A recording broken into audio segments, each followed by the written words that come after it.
Nah, kalau senang anggur mah ya di tempat manapun yang ada pohon anggurnya pasti disantronin ya.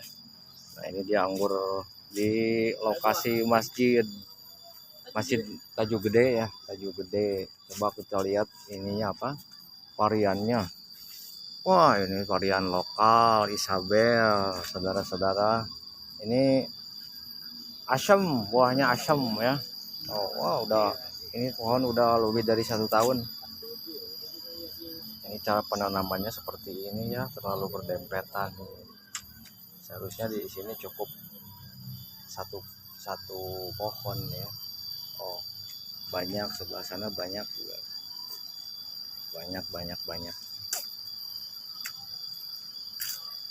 Ada sekitar 25 ya, 25 pohon sampai ke sana itu lebih.